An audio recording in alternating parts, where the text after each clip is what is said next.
A fierce battle raged between the White Tower's most powerful mages and demons from the demonic realm.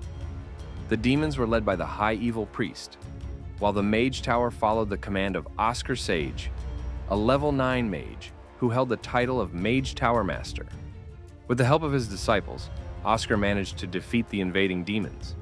But victory came at a devastating cost, the loss of countless disciples he had cherished. And to make matters worse, he himself was fatally wounded, a blade piercing straight through his heart. With the little time he had left, he entrusted Edna with the care of his remaining disciples. Even in his final moments, Oscar believed that, while he had been a great mage, he had never been a good leader.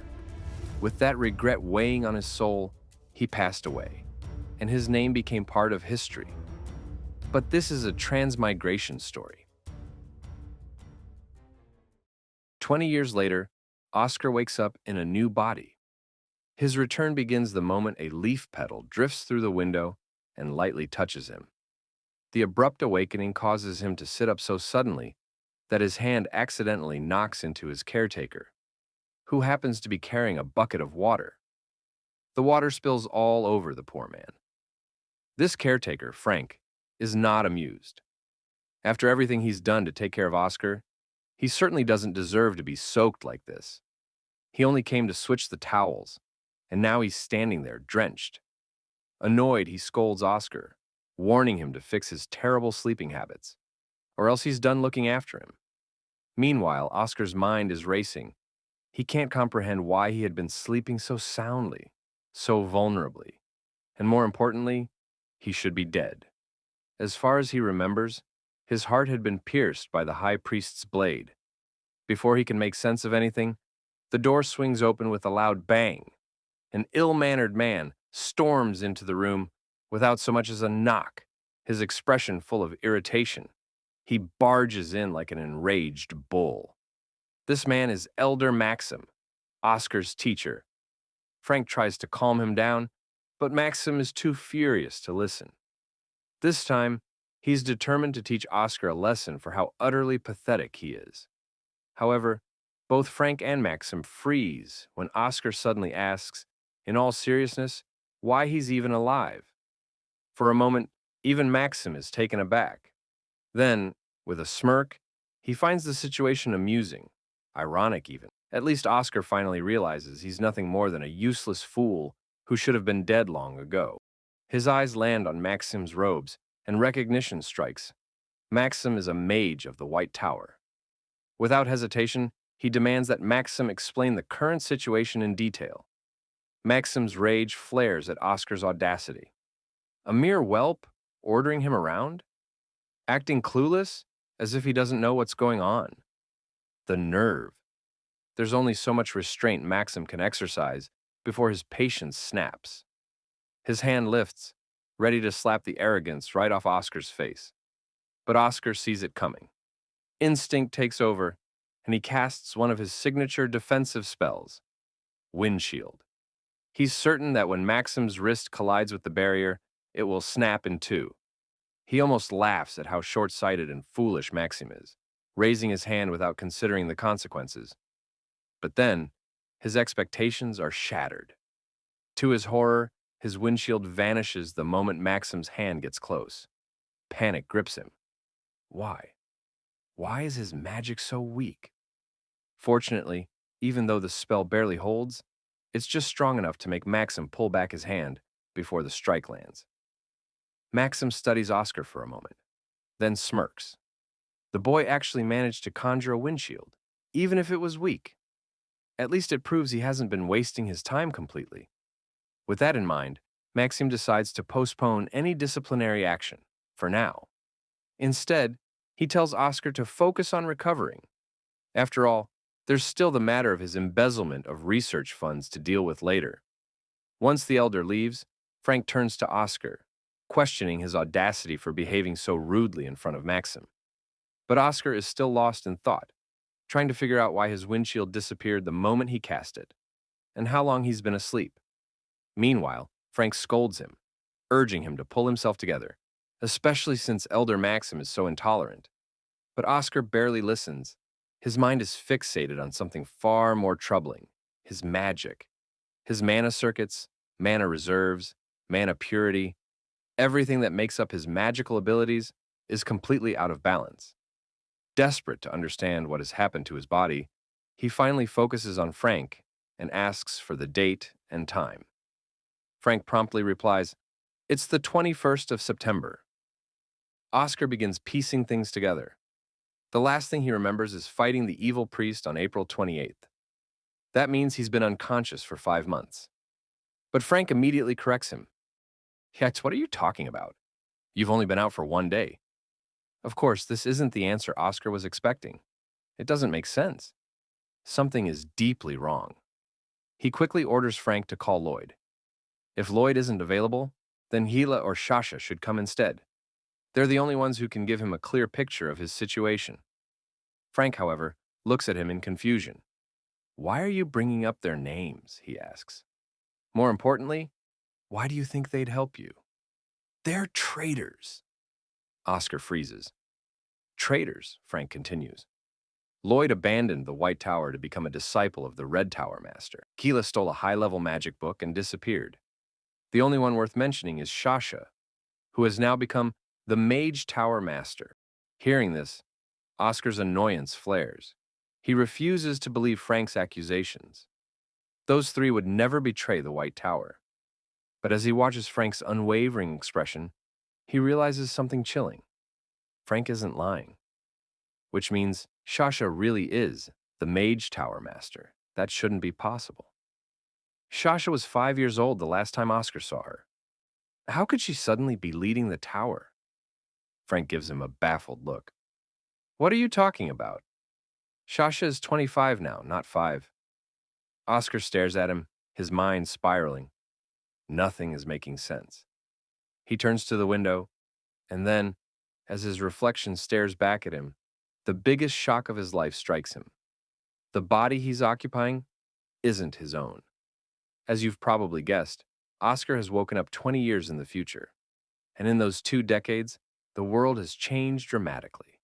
Technological and industrial advancements have skyrocketed. Electricity, cars, things that had never existed before, are now commonplace, thanks to the magic engineering revolution. A faint smile crosses his lips. His old comrades would have loved this world.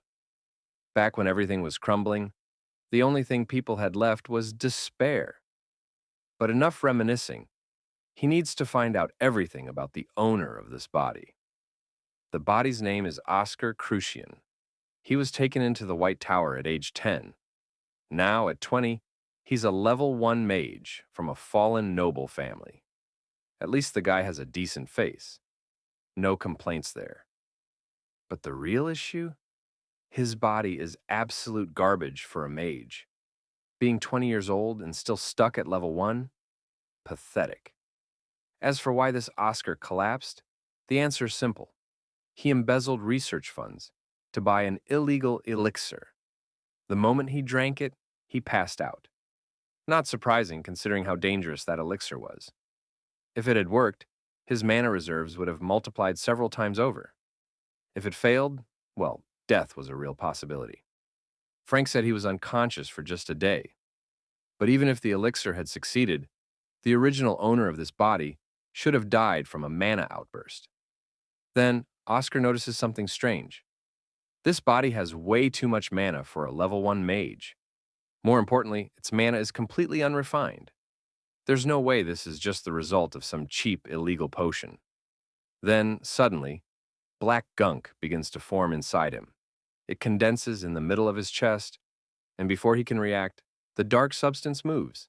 It slithers through his body, pooling at his fingertip before dripping onto the ground. The moment it touches the floor, it starts melting through it. It doesn't take long for Oscar to realize what it is. Poison. At first, Oscar doesn't understand why there's poison inside him. But then, everything clicks into place. First off, he has to admit that the illegal elixir wasn't a hoax. It was the real deal. A proper elixir that should have cost a fortune. But Oscar Crucian didn't know that it also contained poison. In other words, he didn't die from a mana outburst. He was murdered. And this poison isn't just some ordinary substance. It's so ridiculously potent that it's overkill for a weak level 1 mage like the previous owner of this body. If Oscar hadn't possessed this body, no one would have ever uncovered the real cause of Oscar Crushen's tragic death. He still has to figure out who was behind the assassination attempt, but for now, he decides to push those worries aside. After all, he has something to celebrate. He got a second chance at life, the very thing he wished for before he died. He vows to restore the White Tower to its former glory.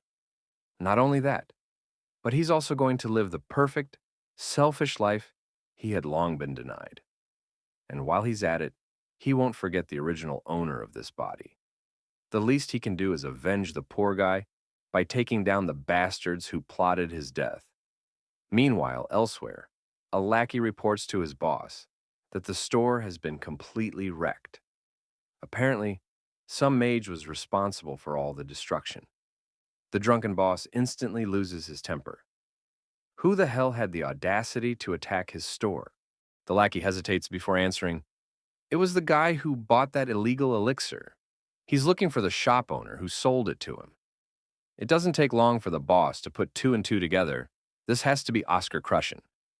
But that doesn't make sense. Oscar Crushen is just a level 1 mage. There's no way he could have survived drinking that deadly elixir, let alone destroyed the store and taken down his guards. The lackey grows nervous. If the White Tower finds out who supplied Oscar with the poison, things could get messy. But the boss? He doesn't seem worried. Relax, he says. The guy who wanted Oscar dead was wearing a White Tower ring. That's when it happens. Both the boss and his lackey freeze in shock as they realize Oscar Crushen is standing right in front of them. And the worst part? He heard everything. Now, let's peek into Oscar's inner monologue to understand how he even found these bastards. It was simple. He tracked the faint scent left inside the bottle. After overhearing their conversation, Oscar realizes something troubling. The conspiracy behind his murder runs deeper than he thought. There are more people involved. Sounds like a hassle. But he doesn't have a choice. He has to deal with this. The boss, trying to assert dominance, glares at him. So it was you who wrecked my store? Oscar doesn't hesitate for a second. Yeah. What of it? He's not just here to confirm their involvement. He's curious. He wants to hear more about what these 2 idiots were just discussing. So he orders them to continue their conversation. Of course, the boss isn't having any of it. At first, he was willing to let Oscar walk away unharmed. But now? Now he wants him dead. So he gestures to his lackey to silence him down. The lackey, without a shred of hesitation, obeys his master's command and charges at Oscar. Seeing that words aren't getting him anywhere, Oscar decides to let his fists do the talking. He raises his hand and casts Wind Cutter. The air slices through the lackey's throat, severing it entirely from his body. The boss watches in horror as his underling's head is lopped off in an instant. Panic takes over. Out of sheer desperation, he pulls out a gun, aims straight at Oscar, and opens fire. But Oscar doesn't even flinch. Without moving a single step, he casts Windshield. Since he isn't familiar with firearms, he finds himself intrigued by how such a small thing can unleash such terrifying power. But the boss? He's losing his mind. His bullets hover in midair, unable to reach their target. Before the boss can process what's happening, Oscar manipulates the wind, sending the bullets flying back at him. The shots tear through his body in several places, and he collapses to the ground like the helpless dog he is. Just to set the record straight, Oscar informs him that his underlings won't be coming to his rescue anytime soon. The room is completely soundproof. Naturally, the boss is baffled. There's no way a mere level 1 mage could cast a silence spell. That's level 5 magic, Oscar corrects him. This isn't silence magic, it's soundbind. To put it simply, all the sound in this room has been bound to its space, preventing it from escaping. But enough about that. Oscar has questions. And if this bastard doesn't want more pain, he'd better start talking. First, Oscar wants to know who's behind the plot to have him killed. Unsurprisingly, The boss, or rather the shop owner, refuses to speak. So Oscar rewards his stubbornness with a well-deserved kick to the face. He has to admit, it's commendable that this guy values his pride more than his life. But that won't stop Oscar from making him hurt. Channeling wind into the bastard's body, Oscar forces him to feel as though thousands of needles are piercing him from the inside. Normally, Oscar isn't one to enjoy torture, but right now, it's the most effective way to get answers. Soon enough, the shop owner is writhing on the ground, his pathetic face contorted in agony. The pain is unbearable. Finally, he gives in. He'll talk, just as long as Oscar stops. Oscar, feeling generous, eases up a little. Now, let's hear about the mastermind behind this conspiracy. The pathetic man spills everything. The mastermind provided the elixir and some cash, ordering them to sell it to Oscar at a ridiculously low price. The job wasn't optional. The man didn't take no for an answer. As for the mastermind's appearance, the guy had a hood covering his head, so they never saw his face.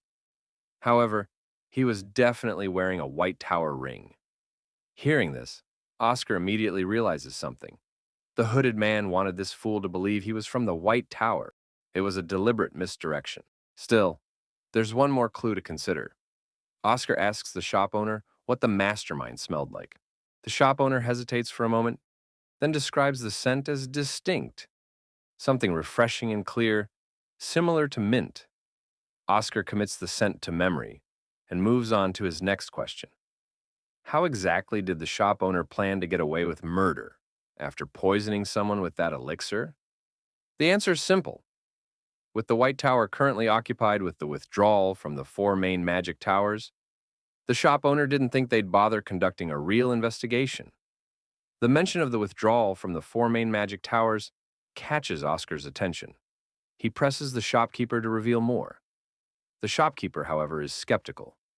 Since Oscar's enrolled in the White Tower, he should already know about its internal affairs. In response, Oscar claims that he lost his memory after drinking the elixir. It's a convenient excuse, and the shopkeeper doesn't question it further. Instead, he hands over a stack of documents related to the conspiracy. Oscar quickly grabs the papers and starts going through them. The first thing he learns is the current state of the White Tower. According to the documents, April 28th has been designated as the Day of the White Knight, a day of remembrance for the High Priest's death. The Emperor commemorates this event by honoring the sacrifice of Oscar Sage, bestowing great benefits upon the White Tower, including a 30-year tax exemption. However, despite these privileges, the White Tower has performed the worst out of all the magic towers in recent years.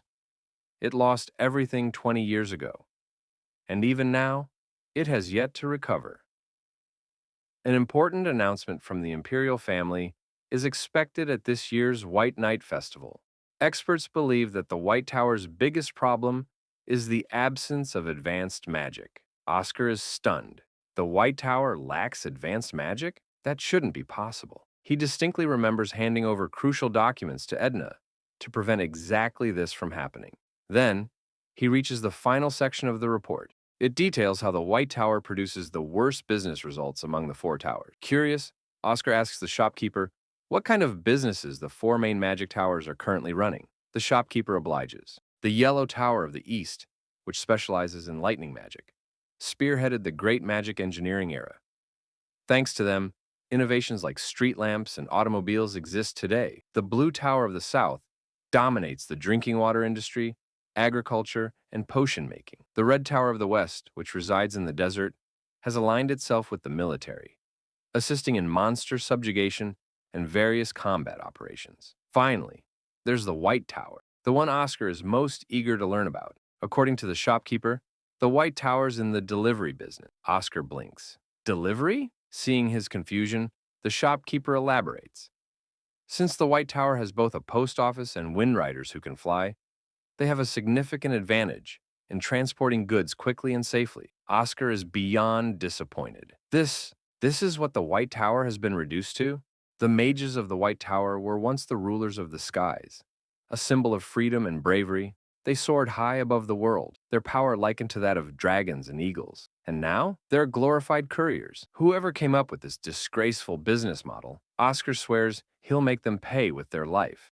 But as it turns out, the one responsible for this decision is the current White Tower master, which means the person who brought such shame upon the White Tower is none other than Oscar's own disciple. Suppressing his frustration, Oscar moves on. He wants to learn more about the Blue Tower's business strategy. He understands that potions are the most profitable commodity for any magic tower. But he doesn't understand why the Blue Tower has expanded into drinking water and agriculture. What's their angle? The shopkeeper explains. The Blue Tower holds a monopoly over the potion market. And since clean water is a valuable resource, they sell it at exorbitant prices in the drinking water industry. As for agriculture, they use their magic to bring rain to drought-stricken areas. Oscar exhales sharply. This is even more disappointing. As far as he remembers, the White Tower was once the dominant force in potion making. But 20 years ago, every method for creating those potions was burned to the ground. If only those techniques had survived, the future could have turned out so differently. Despite everything, Oscar is still curious. Why are people paying for clean water? It doesn't make sense to him. The shopkeeper explains that it's the filthy rich who are splurging on this so-called premium water. Oscar doesn't see the appeal. Spending money on something that's literally free? Ridiculous. To him, water from a well is just as refreshing. Still, he finally understands why the White Tower is lagging so far behind in profits. The other towers are operating on a completely different scale. And now, the White Night Festival is their last chance to prove their worth. But there's a problem. There are only 7 months left to prepare. Before Oscar can dwell on that, the shopkeeper, still sprawled on the ground, begins to shiver violently. Blood loss is setting in, his limbs turning ice cold.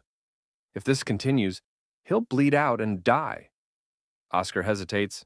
Should he help him? Objectively, this guy did give him the information he wanted. But before making a decision, Oscar glances at the ledger the bastard has been clutching. What he reads is disgusting. Page after page lists crimes. Arson, violent assaults, illegal loans, extortion, even assassinations. The entire book is a detailed record of this man's decades of corruption and cruelty.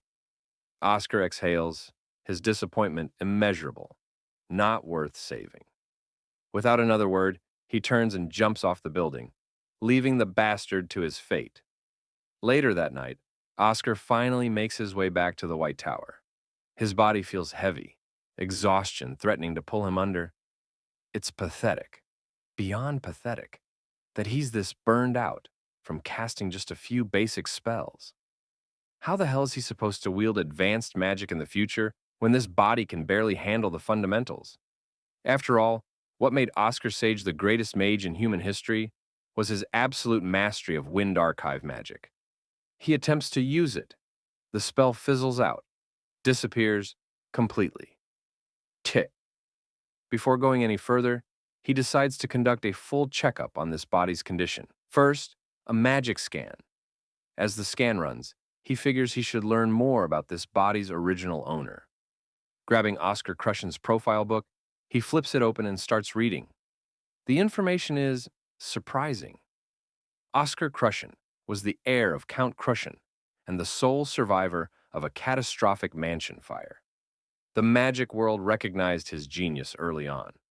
So much so that entire factions fought tooth and nail to recruit him. During his 6 years at the Empire Academy's magic faculty, he never scored less than full marks. His extraordinary thesis left no room for doubt. He was a true genius. But then, why? Why is someone this talented still stuck at level 1? As he flips to the next page, the answer hits him like a slap to the face. Mana deficiency syndrome. Oscar exhales slowly, gripping the book tighter. This guy had the potential to be one of the greatest mages of his generation. But mana deficiency syndrome ruined him. This revelation changes everything. Now it finally makes sense why this dude is still stuck at level 1. He understood magic better than anyone else, but because of his condition, he couldn't use it. Meanwhile, the magic scan is complete, and our boy checks the results. What he reads is shocking. It turns out he doesn't have mana deficiency syndrome after all. That's not the illness Oscar is suffering from. Instead, someone intentionally sealed his mana circuits. Let's get some context on mana deficiency syndrome. As the name suggests, it's an illness where a person cannot circulate or accumulate magic. A mage can install up to 20 physical circuits on top of their mana circuit, and the number of circuits determines their level. However, if someone has mana deficiency syndrome, their magical system isn't properly established. No matter how much they train, they can never get past level 3. That being said, Oscar Crushen's situation is different. His physical circuit isn't naturally defective, it was deliberately tied up by someone. If Oscar Crushen was truly a genius, then he must have known he didn't actually have mana deficiency syndrome. To learn more about Oscar, our boy hopes to find his diary. It might reveal more about his life. According to Frank, Oscar Crushen was an alcoholic, but our boy is convinced that was just a persona Oscar created for himself. Oscar likely knew someone had blocked his circuit and was after his life, so he deliberately acted like a careless, out-of-touch playboy. Of course, that's just speculation for now. But if that really was the case, our boy wants to understand why Oscar Crushen gave in to the temptation of the illegal elixir. In a situation where he couldn't trust anyone, Oscar had no choice but to rely on himself and undo the chains alone. Similarly, all our boy has to do is untie the knots himself, and he's pretty sure he can do it easily. There are multiple thick books that Oscar Crushen used for studying. They contain everything he documented, his research, his findings, all of it. But one particular book catches our boy's attention. It's titled The Reinterpretation of Basic Magic. As he flips it open, he notices notes and scribbles all over the pages, attempting to decipher the very essence of magic. The book contains supplementary insights, different applications of the same spells, and various ways to maximize the efficiency of a single magic formula. It even includes notes on a weapon called a gun and how effective it is compared to magic. Reading all this, our boy is astonished. The advanced concepts behind the wind spells in this book are the same as the ones he uses. On top of that, Oscar Crushen wrote about how each spell could be adapted to different situations instead of relying on rigid formulas, and his research doesn't stop there. Oscar Crushen even developed new basic magic on his own. Despite being unable to use magic himself, he conducted all these experiments as mental exercises. Now, there's no doubt why he was called a genius. Current Oscar also finds it intriguing that previous Oscar's entertaining theories are so similar to his own. This book is living proof that previous Oscar didn't just give up on magic. No, he worked his ass off more than anyone else. Every word written here represents his passion for magic. One of the pages also contains a beautiful quote, where he expresses his hope that this book will blow even the weakest winds toward the White Tower. From a mage about to attempt his biggest challenge, this quote shows that he knew there were enemies out there trying to bring him down and prevent his talents from shining. But he fought for himself alone, because he had no one.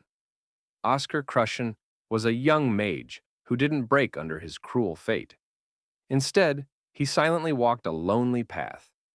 And this is when current Oscar makes a vow to himself, as the 17th master of the Magic Tower, that he will undo the knot that Oscar Crushen couldn't untie. Furthermore, he wants to make those bastards who crippled previous Oscar's talents pay. Later, we find ourselves in a lush garden, where our boy is wandering around. Though he has no clue why he's in the greenhouse, he remembers falling asleep earlier, exhausted from trying to undo the knot in the physical circuit. Suddenly, Oscar hears a familiar voice. It seems like he's inside his dream realm, reliving memories of his old life, what he used to be in his past life. He's with his little disciples. Apparently, Oscar's seeing all of this because of the damn dream curse. The Viscount of Nightmares from the demon world placed this curse on him. Every time Oscar falls asleep, he is forced to remember the past. Honestly, Oscar had expected the curse to be lifted once he possessed this body. but it seems the curse is bound to the soul, not the physical body. Though, in a way, it's kind of lucky. At least he can see his old friends again. Now that we're here, let's listen to old Oscar teaching the kids. We're about to learn about the magic system, which is divided into 4 categories: enchantment, acceleration, balance, and special type. Magic might look the same physically, but it is actually categorized differently. The White Tower pursues harmonization type magic, focusing on when magic suits them best. This black-haired little boy is Lloyd Schultz, 9 years old. Then, there's a little girl with red hair, Sasha Maste, 5 years old. We also learn that each magic tower has its own preferred magic type, as each type has distinct traits. For example, the Golden Tower values speed the most, so they specialize in acceleration-type magic. Meanwhile, the Red Tower puts its faith in fire, representing enchantment-type magic. The Azure and White Towers both specialize in balance-type magic. The golden-haired boy, Jillian Dominic, currently 7 years old, expresses his interest in learning acceleration-type magic, because, in his words, slow things are such a drag. But Oscar reminds the excited kid that he can't just pick any magic type on a whim, because everyone is inherently born with an affinity for a particular type of magic. Sasha then curiously asks how they can figure out the affinity they're born with. To answer her question, Oscar creates a small magic circle on the ground and tells her to extend her index finger and try to use the spell written on it. The girl's a bit confused, as it's the first time she's seen a spell like this, but she tries anyway. As soon as she does, Mana begins to dance at the tip of her finger. Oscar takes note that it's neither too fast nor lethal. Since it's balanced, she's a harmonization-type mage. The girl is overjoyed to hear this, because she has the same type as her master. The other disciples also begin checking their types. It turns out Jillian has the acceleration-type magic, just as he had hoped. And oh boy, that makes the little guy so happy he's practically bursting. Lastly, there's Lloyd. His mana takes the form of a pretty flower, which means he's a special-type mage. Lloyd meekly asks his master if there's any way to change his magic type once it's been decided. Oscar doesn't quite understand why Lloyd would want to change it, especially since special-type magic is so coveted. Only 2 people out of every 1,000 have it. Lloyd's reasoning is simple. He wants a balanced type, just like his master. This makes Oscar crack a playful smile. While Oscar's willing to look into how someone can change their type, he's thinking of giving Lloyd the most attention out of everyone, since he has the special type. Of course, that's enough to make Lloyd reconsider his decision. After all, there's nothing better in this world than getting attention from his master. So, just in case, he wants Oscar to confirm if he's really going to give him private lessons and all the special attention. Oscar confirms this without a shred of doubt. You see, special-type mages will find it tough to improve without a proper teacher. So it's only natural that Lloyd will get special treatment. Finally, Lloyd changes his mind and admits that special-type magic isn't so bad after all. But just in case, he wants his master to promise the private lessons. And so, they make a pinky promise. Let's not forget about our boy, watching himself with his disciples.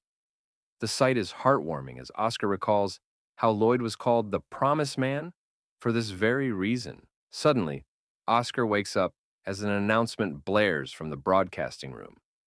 The message is specifically directed at him, summoning him to Lab 4202 immediately. As he makes his way toward the designated lab, he reflects on his progress. He has now unlocked 12 out of 20 physical circuits, leaving 8 remaining. Additionally, he has gained 2 mana circuit lines, officially making him a level 2 mage. Upon entering the office, he finds Elder Maxim from the first chapter waiting for him. The moment Maxim spots Oscar, he inquires about his well-being. The elder has heard from word of mouth that his memories are returning. Oscar affirms this, and Maxim is visibly pleased to hear such a positive response. A little about Maxim. He was once Oscar's junior back in the day. Now, at 45 years old, he serves as an elder of the White Tower.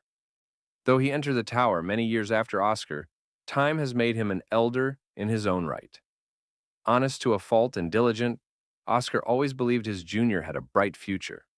Oscar recalls how Maxim used to follow him around, addressing him as senior with respect. Noticing Oscar's nostalgic expression, Maxim asks the reason behind the faint smile etching across his face. However, he moves the conversation forward, revealing reports of two recent deaths, the Gordon family's boss and the acting head. Maxim questions whether Oscar knows anything about this. Oscar promptly responds that while there isn't anything in particular he has to say, there is a justifiable reason behind their deaths. Then, he drops the bombshell. Those men had tried to assassinate him. He explains that the elixir was poisoned, and the commission fee, along with the ledger, serves as proof. He stole them from the Gordon family's boss's house. Maxim finally pieces things together, realizing that Oscar's bedridden state was likely due to this assassination attempt. Oscar confirms his suspicions and further reveals that when he confronted them, they tried to kill him. However, he managed to defend himself and came back with the proof. The ledger contains details of the contract killing.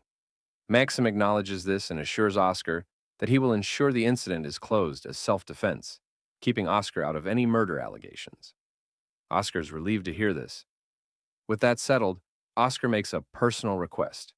He wants to meet the Magic Tower Master, Shasha. Since this request is within Maxim's ability to grant, he sees no reason to refuse.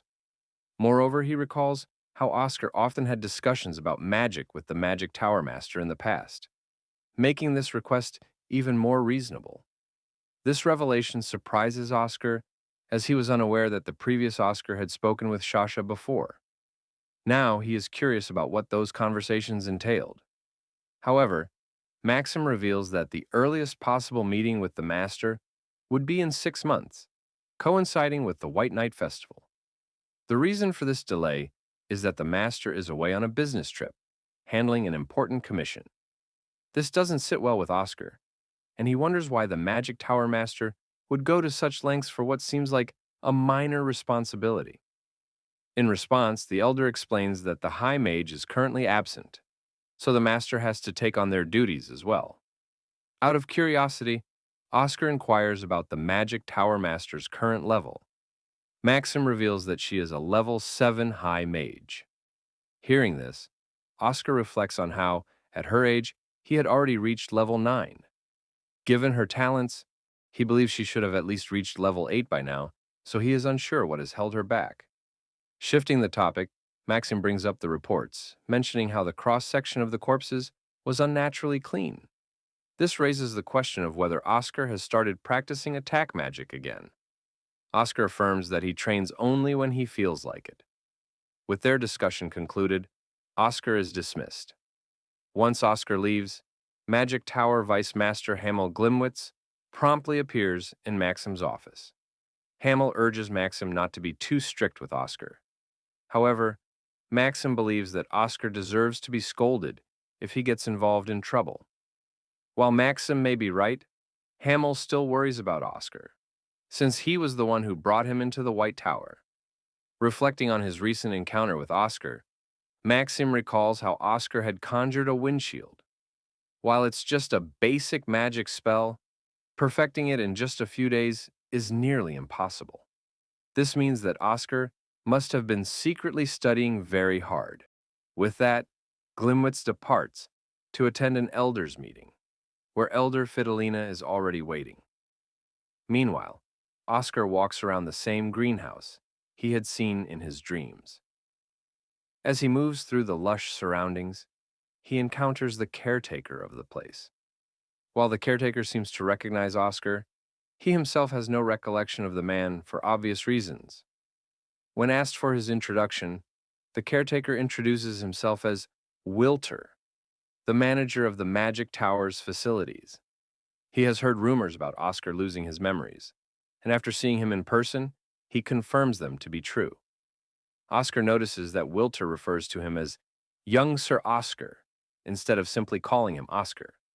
So, out of curiosity, Oscar asks why. Wilter explains that he also worked here when the previous Magic Tower Master, Great Sir Oscar, was in charge. He uses the term young to differentiate between the two. Suddenly, Oscar expresses his desire to have Wilter as his conversation partner. While Wilter appreciates the offer, he worries that he won't be able to keep him company for much longer, as he plans to leave the tower soon.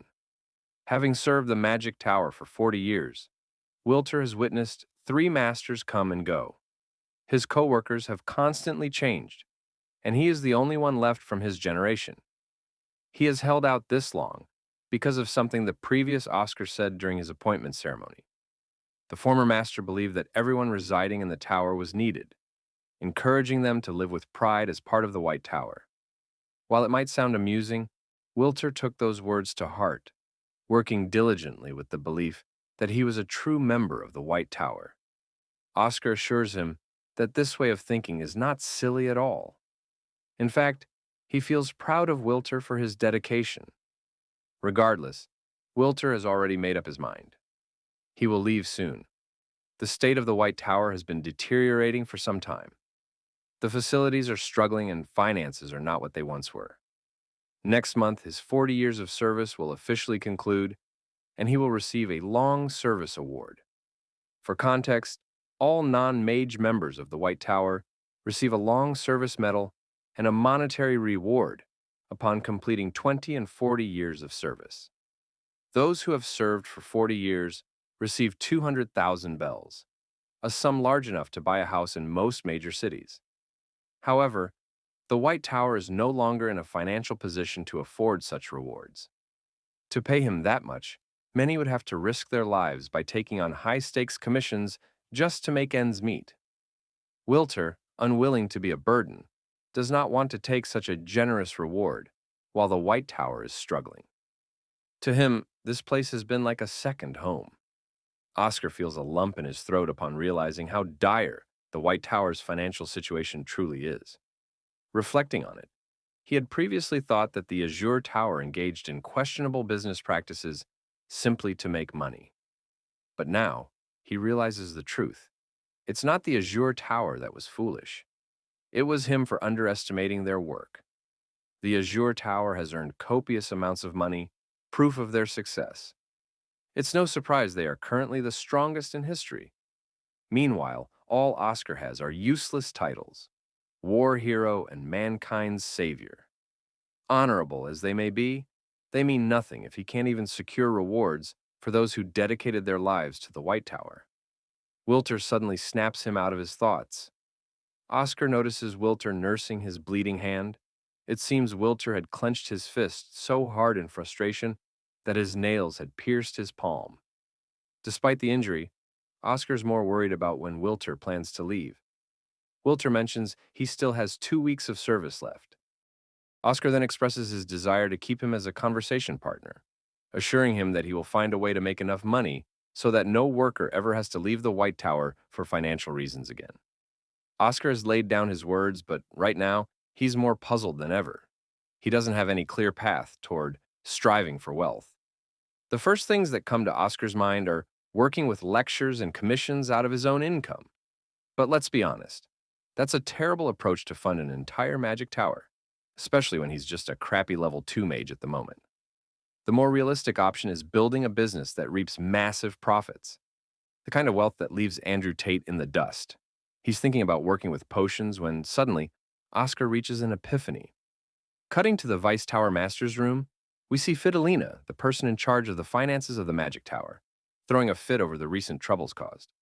She's mad as hell that they're overlooking the act of stealing, and every word muttered by the blonde mage only makes her more pissed, especially when he's making light of the situation. She storms up to his face, roaring at the man for opposing her on even the smallest suggestions. It didn't seem like it, but these 2 mages are considered the elders of the tower, and yet they were fighting like children. Pitching in with his own words, the Vice Tower Master argues that Maxime is correct in his stance. They can't just throw the child into an isolated extreme training program, guaranteeing Needle's torture. Despite Fidelina's opposition, the Vice Master concludes that they should use the child to pay a fine of 3 times the research fee to make up for the punishment. Oscar's being robbed, but it's better than torture, I guess. Fidelina digresses, complaining about their shortage of money and how it's imperative to make a sensible decision soon. The issue is that the tower no longer requires equipment for the potion production chambers, so selling that off might at least last them a quarter of the year. Unfortunately, that's their only option. But the Vice Master opposes that decision as well, exhausting Fidelina's choices. The old man argues that the White Magic Tower is a sacred place, a learning ground for mages to study magic. He can't risk the promise of their future just to satisfy their immediate needs. I mean, the boomer's right, but talking isn't going to create wealth out of nowhere. Fidelina is on her 13th reason and sharply bites back, reminding the Vice Master that they've been struggling for 2 decades now, and that he should stop waiting for a miracle worker to come out of nowhere and resolve all their issues. Hearing her cold words, the Vice Tower Master hesitates to respond, when suddenly, someone arrives to pay them a visit. It's the black-haired genius young man, Oscar Crushian, who has come to talk to the Vice Master. Actually, he's come with a suggestion, or rather, a request, to help him kickstart a business.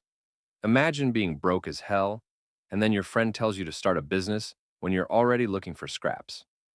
That's basically Fidelina's reaction to the situation, especially since this same guy ended up embezzling their funds. She goes on to continue her rant, but Oscar filters her words out and continues speaking. Having read an article from the newspapers, he's discovered that the Vince estate was forced to go on lockdown in response to a flu outbreak. The Vice Master knows about the news as well and suspects that it might be the work of the Cadena flu, which spells bad news for everyone involved. Here's the thing about the Cadena flu. There's no existing cure for it. In the past, the White Tower crafted a vaccine that resolved the effects, but the vaccine was destroyed 20 years ago, and its research was eradicated. Oscar shares that even the Blue Magic Tower has yet to replicate the vaccine created 2 decades ago, which is why he's here with a plan. Oscar strongly declares that he will sell the vaccines for the Cadena flu, a ridiculous claim that shocks everyone in the room. His goal is to recreate a monopoly through their business, making the White Tower the only sellers of the vaccine in the market. Fidelina is done listening to his baseless squabble, so she stops caring. To her, it just doesn't make sense. This vaccine, the one that couldn't be replicated after years of research and wealth thrown in the gutter, was now going to be created by a 20-year-old. She doesn't believe it. Rather, she thinks he's bullshitting. Oscar agrees with her thoughts, but to piss her off even more, he straight up flexes that he's a genius, so it'll work out. His arrogant remark causes her to unload the full weight of her anger, reminding him that he's the one who snatched their funds and embezzled money just to get an illegal elixir for himself. If anything, she thinks he's a stuck-up bastard who knows nothing about the concept of money. Her ranting is cut off by the Vice Tower Master, who believes that Oscar's in the middle of suggesting something revolutionary for the future of the White Magic Tower. Despite her being in charge of the money, she's being unnecessarily impolite. That's basically his way of saying, "Calm down, woman." Fidelina apologizes for speaking too much, while Oscar realizes why she has a grudge against him. It's because the person known as Oscar Crushian hadn't done anything meaningful in the past 2 years to earn a positive impression. Be that as it may, he confidently moves forward with the idea, believing that it's the golden goose for their future. The legendary mage is different from the original owner of this body. As for the confirmation of the flu being the Cadena flu, Oscar advises the Tower Master to check page 2 of the report. They come to learn that Archbishop Baldwin suddenly changed his plans. The original plan was to stay in Siren for a month, but that changed, and now he's only been staying in the larger cities, so it's a good guess that something must have happened. The El Terra Order worships Terra, the Mother of Earth. 7 archbishops are part of that grand order, and they must always be incorruptible. But this was far from the truth, because to become a part of the cardinal order, those second in command needed to work on campaign funds. A person could stay in any estate for up to a month, but the main purpose of that was to acquire wealth from nobles and merchants after networking with them. Under normal circumstances, that would make sense. But this was Siren we're talking about, a place that is jaded and can't be called a great city anymore. Maxim agrees with the theory, though he had his own thoughts that the Archbishop may be working around the prayers of blessing. But that just adds to the confusion, because Oscar quickly points out that praying for barren land wouldn't work as an excuse. There's a set pilgrimage route for each member of the El Terra Order. Siren, Mosque, Melbourne, and Greenwale are the obvious stops. But the final place that comes up is Vince. He suspects that the Archbishop stayed in Knox for a month before arriving headfirst in Theory City. Oscar believes the man will stay in Mosque for another month and finally spend the remaining 2 months in the last two cities. So where is he going with this? Well, the genius mage reveals a striking observation. It's as if the Archbishop is intentionally delaying his plans to visit Vince as long as possible. The mention of this observation has all three of them fully attentive. Now, in the case of an accident occurring during a pilgrimage, the higher order of Elterra reasoned that they must have angered the goddess of death. That kind of reputation is a death sentence for any aspiring archbishop who wants to join the higher order and become a cardinal. Maxim processes the situation Oscar's presenting and wonders if Archbishop Baldwin already knew about the Cadena flu outbreak in Vince and intentionally stalled for time to let things settle. Fidelina is really impressed by Oscar's incredible analysis, even though it's still nothing more than a theory for the moment. The Vice Tower Master agrees with Oscar's thoughts, but unfortunately declines any plans of sponsoring him. This comes as a shock to the genius mage. The Vice Tower Master explains that they won't be able to support the other mages under them if they focus solely on Oscar. Though that may seem like an issue, the Vice Master is so convinced of Oscar's business idea that he's willing to invest his own money to make something out of it. Fidelina is incredulous and tries to stop the Vice Master from doing something so rash. But he's resolute, offering 30,000 bells, which is basically the average monthly salary. Oscar's face falls upon the realization that 30,000 bells is literal peanuts compared to the amount he needs for this enormous task. In the production chamber, Oscar's now dealing with a headache. Since he's short on funds, he has to execute Plan B. This time, he intends to create a short sample of the vaccine to supply to Baldwin, then retrieve money from the Archbishop's side. After all, Baldwin's reputation depends on his pilgrimage, so he'd be willing to spend a fortune. Getting to work, the genius mage prepares himself to create the vaccine. As he starts his work, he's satisfied with how things are progressing. He's also pleased with the energy drink he made as a practice session. Meanwhile, his poor assistant is doing the heavy lifting for him, just gathering the ingredients. Luckily, Oscar has a fatigue recovery potion on hand to help. The energy drink he made is fresh and new. As for the ingredients, they're of premium quality, which was hard to find. Oscar thinks that this guy should be a damn merchant himself, because he's got an eye for the good stuff.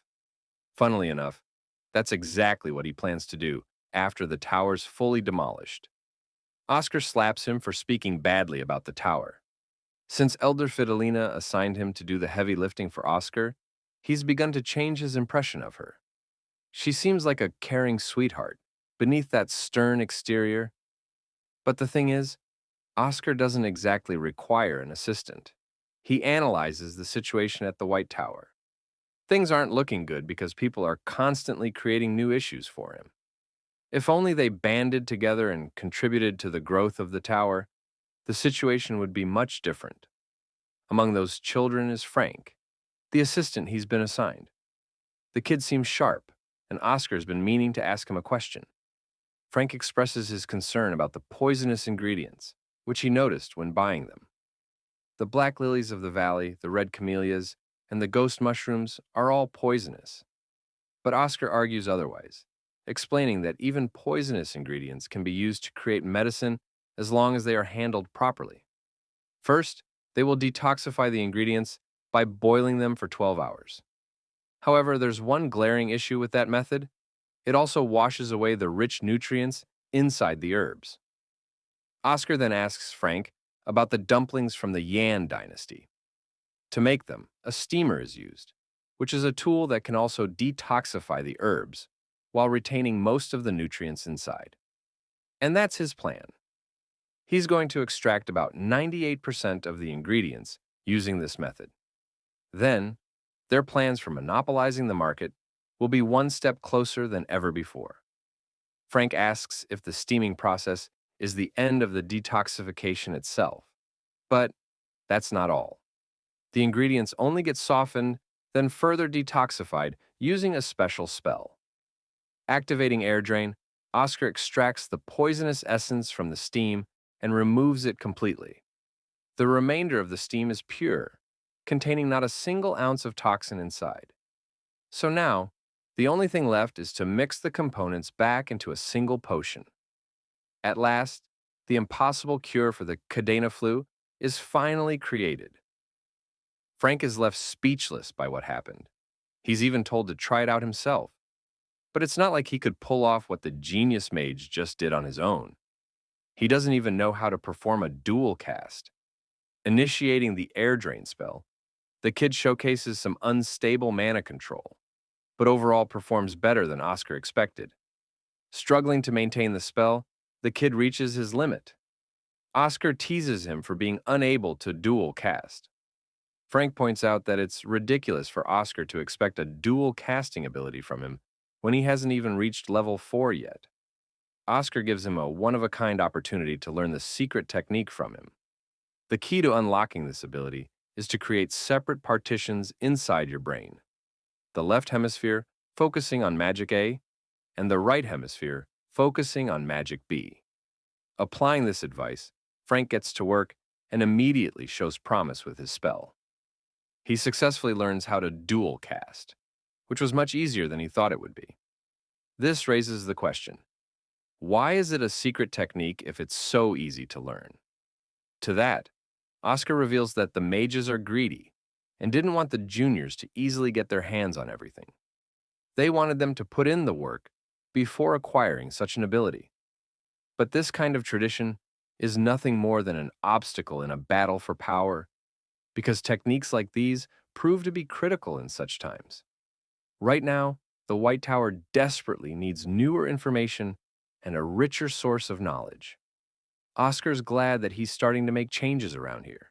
He's also impressed by Frank's innate talent for getting things right on his first attempt. Oscar is much happier now than before, and even more eager to serve Oscar with fresh herbs. Since they already have a big steamer, it's time to use it to extract larger portions of the herbs. After what seems to be hours of relentless work, Frank is on his knees, exhausted. He's being overworked to death.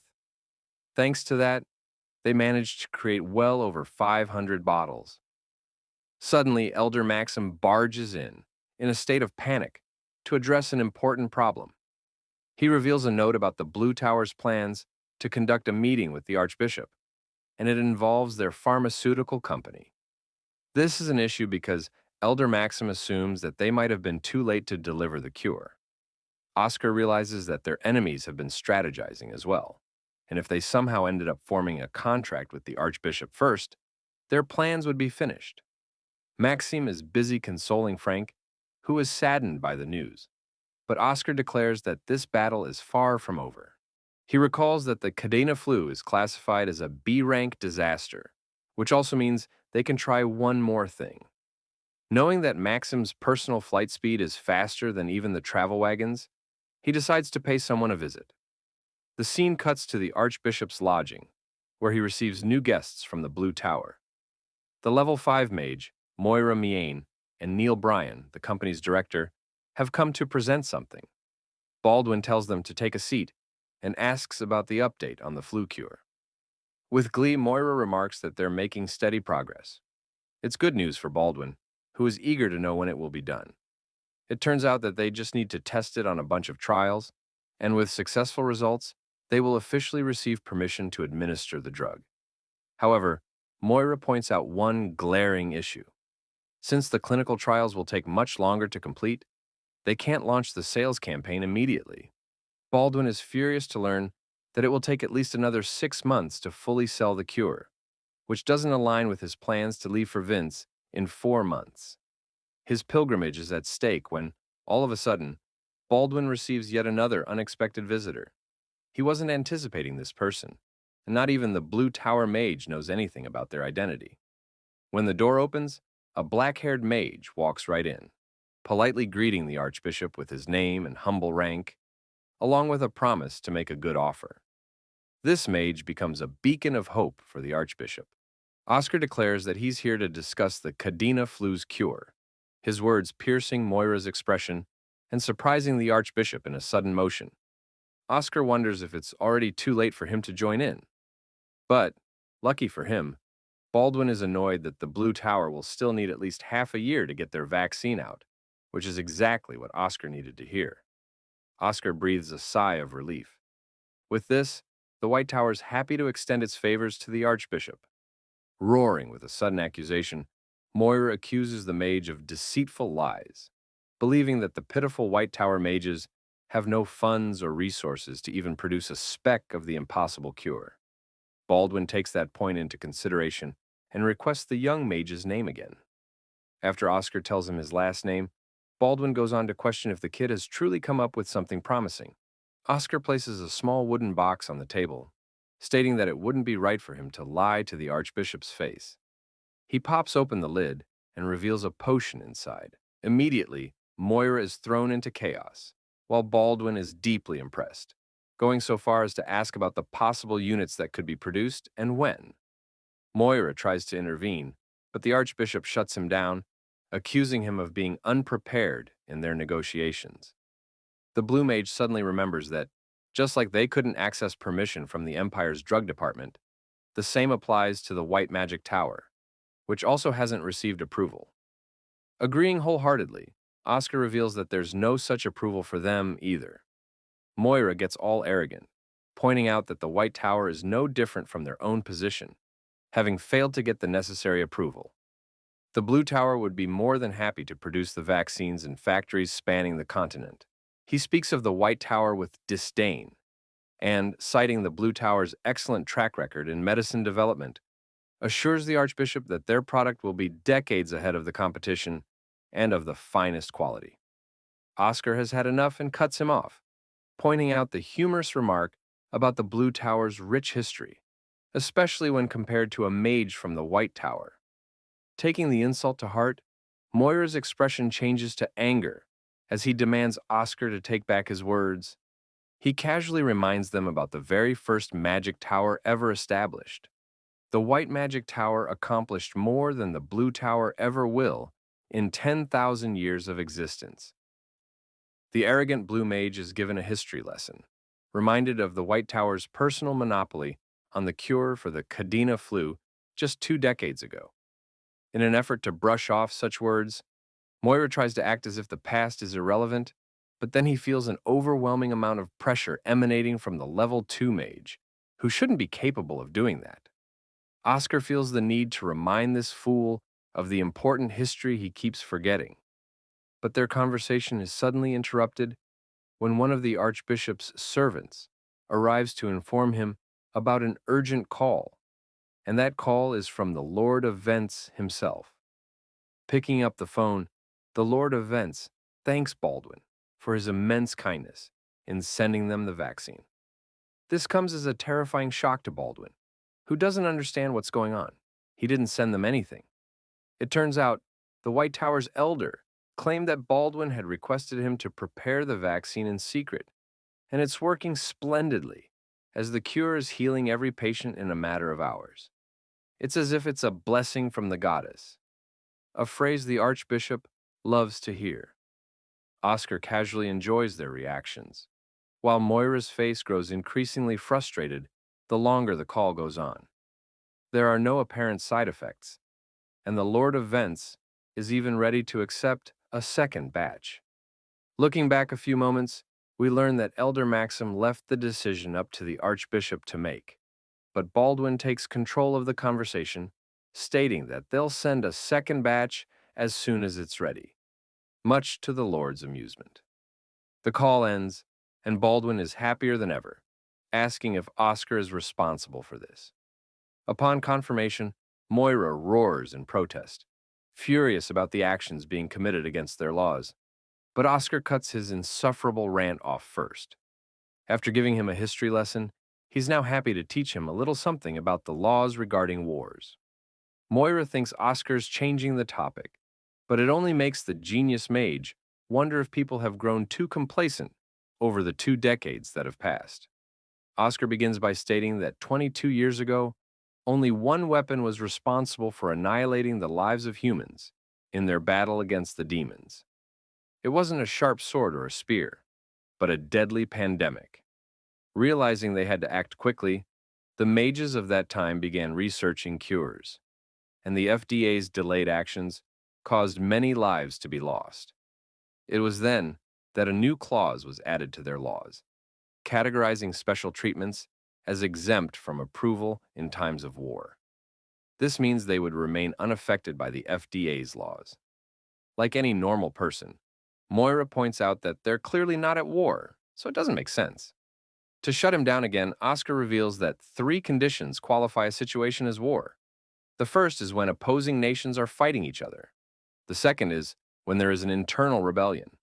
The third condition is when a disaster ranked B or higher is running rampant. And now, since the Kadena flu is ranked B, they are once again exempt from following the FDA's laws. Moira is stunned to learn this, while the pharmaceutical company's director argues that they could easily send their own treatment as well, to do what the White Tower just did. However, Baldwin thinks they're being needlessly foolish. First of all, the White Tower won the race. And second, now the Lord of Vents is convinced that the Archbishop is working with the White Tower. That's why Baldwin can't just go back on his words anymore.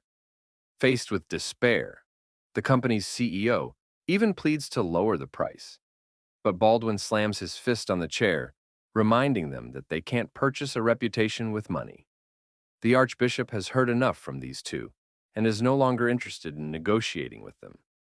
The psychological battle is won, and the Blue Tower crumbles in defeat. Moira stands up, and as he's leaving, he swears to exact his revenge one day. But Oscar finds it hilarious, wondering what kind of movie dialogue this scumbag rehearsed before delivering such a corny line. Rubbing salt in the wound, Oscar expresses that he's already registered a patent for the treatment, which means these guys are totally screwed. To sell their own cure, the Blue Tower will have to pay fees to the White Tower, because otherwise, their work is finished. Moira's anger is probably comparable to the heat of 1,000 suns. This man is seething from where he stands. He exits the room, while the company's director quickly follows, brushing past Oscar. The mage instantly catches the unique scent of mint emanating from him, just as he had been informed about. Oscar has found his target, but now isn't the time to pursue him. Baldwin tells Oscar to take a seat to resume their conversation in private. He's already quite impressed by Oscar's work, but now he's curious about their pricing, even going as far as to reveal that the Blue Tower demanded 2 million bells. Smirking in response, Oscar raises their offer more than double, demanding 5 million bells, leaving the Archbishop in a state of disbelief. This guy has clearly been taking lessons from Andrew Tate's Hustlers University. A few hours later, Fidelina's eyes widen in shock as she can't believe they received a check for 10 million bells. Oscar's more than happy to confirm that they did, causing both the elders to leap on top of him in admiration for his brilliant work. Even the Vice Master is curious how Baldwin folded on such a high price. Turns out, Oscar demanded additional fees on the side to cover the costs of the advertisement.